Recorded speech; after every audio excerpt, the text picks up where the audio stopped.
नमस्ते साथी सब, हम सुमित दत्त दिल्ली में अहाँ सबके स्वागत करै छी। साथी सब बात करबै यदि मैथिली भाषा के तो ई इतिहास में किछ अलग विशेष महत्व लेने छै। आई ये विषय पर अपन चर्चा छी साथी सब। आई बात करबै मैथिली भाषा के उत्पत्ति से लऽ अखन तक के एकर सफर के बारे में। मैथिली भाषा मैथिली बहुत प्यारी भाषा है। मैथिली भाषा बहुत प्यारी मधुर भाषा एकदम मैथिली भाषा। पावन मिथिला भूमि के नमन करे छी। मैथिली भाषा जो है वो सबसे मीठी भाषा बोली जाती है। आप मैथिली भाषा जानती हैं? हाँ सर, वो थोड़ी ज़्यादा स्वीट लैंग्वेज है। बहुत ज़्यादा स्वीट लैंग्वेज। बहुत। मैथिली जे नाम के बात करबै ने तो मैथिली नाम निकलल छै मिथिला से, जे कि अपन जनकपुर के पुरान नाम छलै। एकर राजा जनक जी आ हुनकर बेटी सीता जी जे छलखिन, सीता जी के एकटा नाम मैथिली सेहो छलै।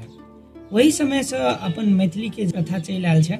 लेकिन यदि लिखित के बात करबै साथी सबसे पुरान लिखित प्रमाण मैथिली के जे देखबै तो चारेपदा नामक लिपि में छै, जे कि 700 से लेकर 1300 इति संवत के बीच में आसाम, बंगाल आ उड़ीसा दिस के सिद्ध ऋषि मुनि सब लिखे, जेमे से अपन मिथिला के सरपा आ कनपा नाम के ऋषि सेहो छथिन। ताहि समय में साथी सब मिथिला में पाला राज चले छै।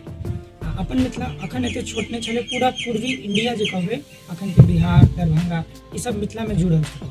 पूरा मैथिली जत जत बजे छै सब मिथिला में। अखन तो मिथिला के नाम पर किछ रह नहीं गेल, सब तो छीन छाइन लेलक। इस सज्जन को क्या तकलीफ है भाई? क्या तकलीफ है इनको? हमरा की तकलीफ है? हम तो खाली कहै छी, कहू नहीं सकै।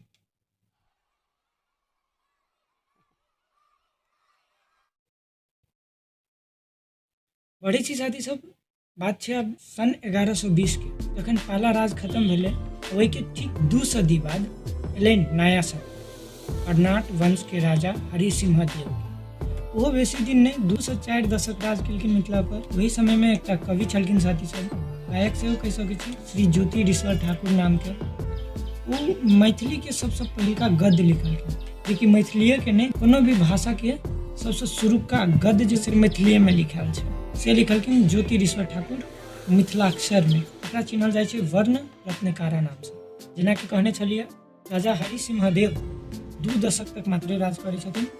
20 साल राज करला के बाद अबै छै मिथिला के सबसे बढ़िया ट्विस्ट, घियासुद्दीन तुगलक। घियासुद्दीन तुगलक जे कि वही समय में दिल्ली के सम्राट छले।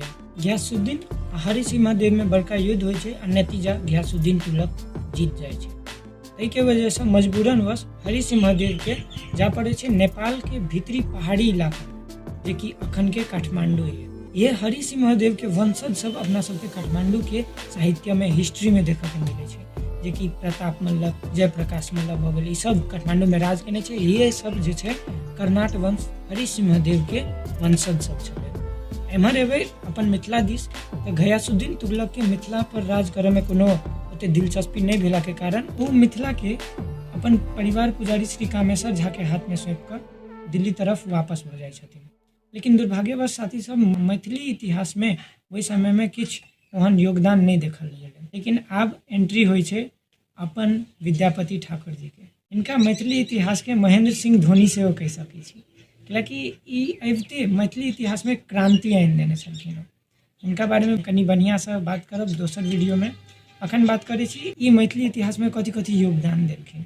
ओना तो ई मैथिली में बहुत कलाकृति सब लिखने छथिन, लेकिन हिनकर मुख्यतः जे कला सब कहबै वो आधारित रहे छल शिव और दुर्गा जी पर, राधा कृष्ण जी पर, विष्णु गंगा जी पर। लेकिन हिनकर सबसे बेसी प्रचलित लीला सब जे कहबै वो छल शिव आ पार्वती जी पर, आ शिव जी के नचारी सब, जे कि अपना सब अखनो तक सुनै छी। हिनकर गीत सब, हुनकर कलाकृति सबसे बहुत गोटा प्रभावित भेलखिन। जेना कि वही समय के बहुत बड़का एगो पंडित छलखिन, उनका नाम छलै चैतन्य महाप्रभु जी। मानल जाइ छलै कि वो राधा कृष्ण जी के संयुक्त अवतार छथिन।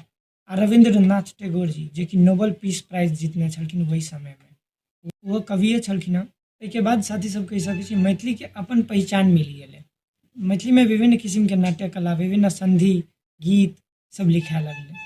आई के लागी एतबे साथी सब, धन्यवाद आई के वीडियो देखला। यदि पसंद आयल हो तो चैनल के सब्सक्राइब आ वीडियो के लाइक जरूर कर देब।